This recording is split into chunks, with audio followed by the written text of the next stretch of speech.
12년 만에 월드컵 16강 진출에 성공했지만 8강 진출의 꿈을 접어야 했던 태극 전사들의 아쉬움은 더 클 텐데요. 네, 카타르 현지 분위기는 어떤지 카타르 현지에 나가 계시는 박문성 축구 해설위원 연결해서 알아보겠습니다. 네, 안녕하십니까? 네, 안녕하세요. 네, 안녕하십니까. 자, 어제 브라질에 1대4로 패배를 하게 됐습니다. 세계의 벽이 굉장히 단단하기도 하고 유연하기도 할 만큼 굉장히 완벽했는데 어제 경기는 좀 어떻게 보셨고 경기 후에 그 현지 분위기는 좀 어땠습니까? 원래 이제 우리가 그 월드컵이나 이런 데서 지면 좀 사람들이 화도 내고 여러 가지로 이제 여러 가지 이제 경기 끝난 다음에 이 얘기를 하게 되는데 네. 어제는 경기 끝난 데 그런 것 같아요. 우리가 좀 지긴 했는데 네. 브라질이면 인정하겠다.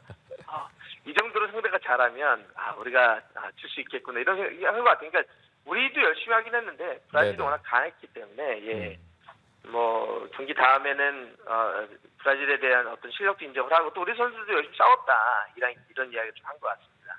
네.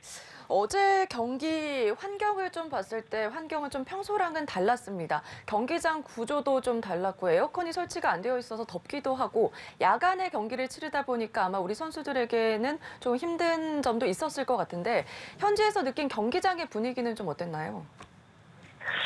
제가 뭐 우리가 원래 치렀던 경기장도 가봤고 어제도 현장에 있었으니까 네. 다 가봤는데 그러니까 물론 이제 어제가 했었던 데가 이제 그 컨테이너라고 하는 거를 좀 이어붙였고 에어컨이 없었고 이런 것도 있었는데 근데 이제 뭐 경기장의 어떤 조건이나 환경을 탓하기 좀 어려웠던 것 같아요. 왜냐하면 어제 이제 우리가 했던 경기장 같은 게 이제 그 에어컨이 없는 곳인데요. 왜냐하면 거기는 그 낮 경기를 하지 않습니다. 밤 경기를 하느라고 원래 다 처음부터 설계를 하고 그럴 때 온도에 대한 그 조절에 대한 게 있었기 때문에 뭐 어제 그 경기장을 좀 이야기하기에는 뭐 큰 문제가 있었다 이렇게 보기 좀 어려울 것 같습니다. 네.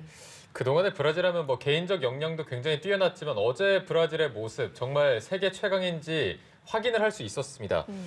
전반전에만 4골을 먹었기 때문에 그 모습이 조금 안타까웠는데 이렇게 수비가 좀 속절없이 뚫린 이유 어떻게 분석하고 계십니까?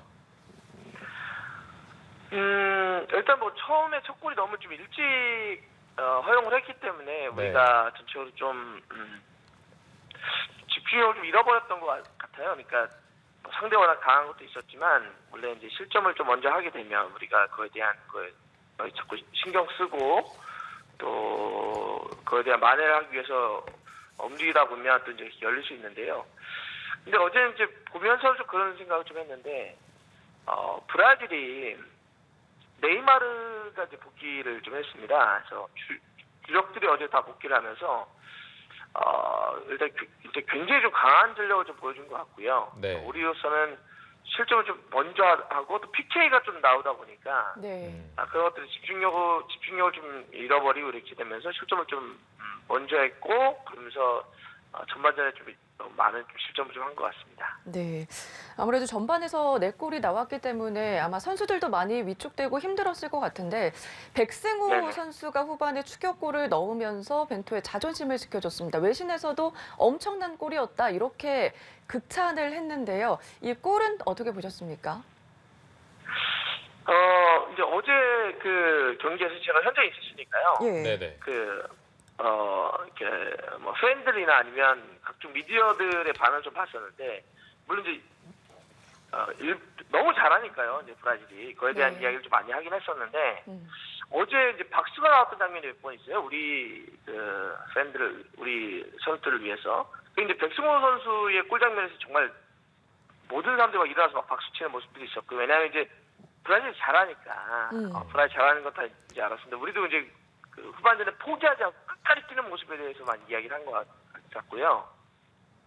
또 이제 보면 김문환 선수가 네이마르 선수를 상대해서 이렇게 가랑이 사이로 볼을 빠뜨린 다음에 가랑이는 이제 볼을 빼고 가는 장면이 있었거든요. 그러니까 우리가 어제 경기 지긴 했지만은 선수들이 끝까지 포기하지 않고 막 뛰는 장면 때문에 또 박수를 또 많이 받았던 것 같아요.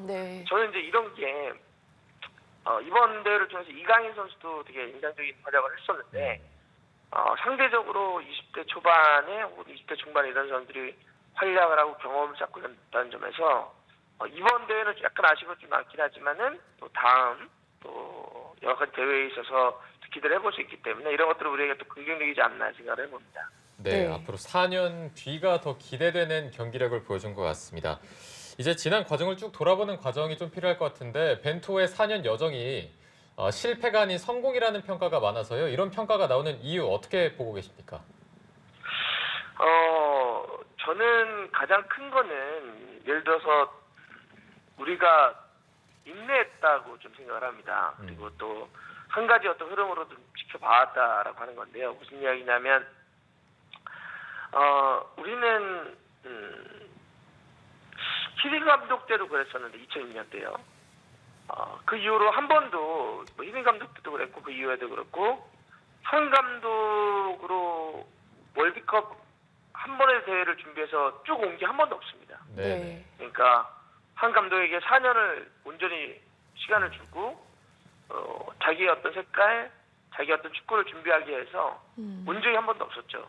항상 눈앞에 있는 평가전, 또 여러 가지 어떤 한두 번의 대회 이런 걸 통해서 흔들고 또 감독을 또 해임을 하고 이런 걸 이제 반복해 왔었는데요.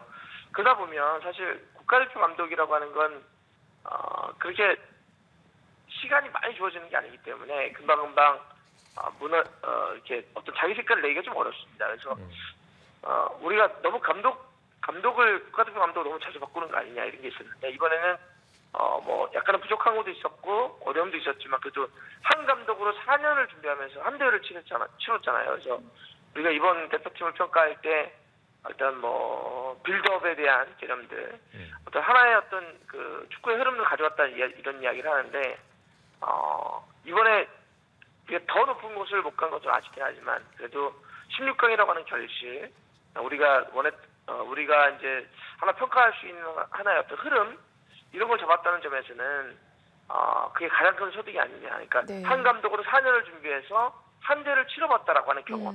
네네. 이거는 우리에게는 큰 어떤 좋은 어떤 성과이지 않을까 생각을 해봅니다. 네. 하지만 아쉽게도 벤투 감독이 재계약을 하지 않기로 하면서 이번 경기를 끝으로 이별을 하게 됐습니다. 그래서인지 경기 후에 벤투 감독과 손흥민 선수가 포옹하는 장면이 참 인상적이었거든요. 현재 계셨으니까 벤투 감독과 선수들의 분위기는 어땠는지도 궁금합니다. 원래 우리 선수들이 뭐 벤투 감독이 여론이 안 좋아할 때도 굉장히 그 벤투 감독을 많이 아끼고 되게 좋아했었어요. 제가 이제 뭐 물어보면 벤투 감독이 가져왔었던 여러 가지 어떤 생각들, 그러니까 이런 거잖아요. 우리가 그동안 한국 축구가 월드컵 본선에 나오게 되면 공격적으로 나오기보다는 아무래도 이제 현실적으로 아시아 축구가 월드컵 본선에서는 좀 약자이기 때문에 언제나 물러나서 수비하다가 이제 공격하는 게 많았었는데 벤투 감독은 그러지 말자라고 했었거든요.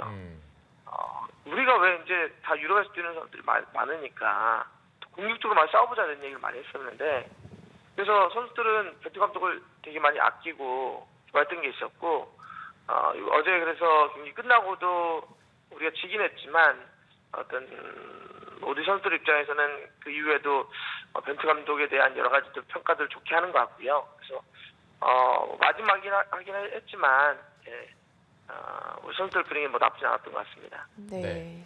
자, 이제는 저희가 미래 세대에 대해서 눈을 조금 더 돌려보고 집중을 해야 될 것 같은데 조규성 선수나 뭐 이강인 선수 등 앞으로의 뭐 가능성 또 유럽 진출 가능성은 어떻게 보고 계십니까?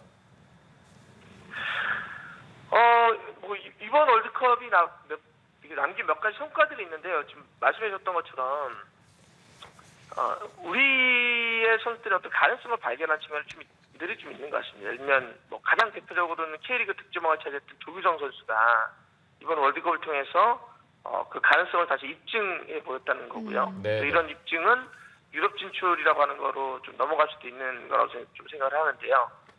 많은 선수들이 어떤 그런 가능성을 보여줬다라고 하는 것도 되게 큰 것 같아요. 근데 이제 제가 한 가지 드리고 싶은 말씀은 우리는 이제 그동안 보면 몇몇의 어떤 특정 선수들을 부각시키거나 아니면 그런 천재성에 좀 기대서 많은 이야기를 좀 해왔던 게 좀 사실인데 이번 월드컵을 또 와서 좀 봤지만 어제 브라질도 그랬고요.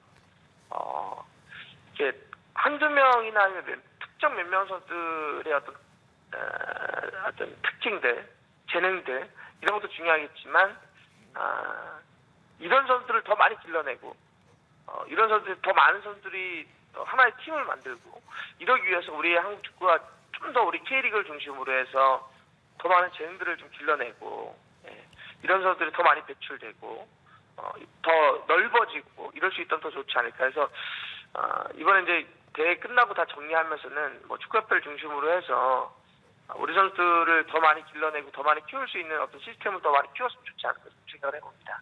네. 자, 이제 마지막으로 현지에 계시기 때문에 현지에서 어떤 흐름을 봤을 때 프랑스도 있고 잉글랜드도 있고 우리를 이긴 브라질도 있는데 월드컵 우승은 어느 국가가 할 거라고 예상이 되십니까? 제가 예상은 뭐 해도 뭐 틀릴 가능성이 높기 때문에요. 네. 지금 제가 생각하는 건 그냥 그 바람은 뭐냐면 브라질이 했으면 좋겠어요. 그러니까 브라질이 우승을 해서 네. 우리가 우승한 팀에게 졌다. 우리가 진 게 합당했다. 네네. 그리고 어제 경기를 봐도요. 브라질 진짜 잘하더라고요. 제가 네.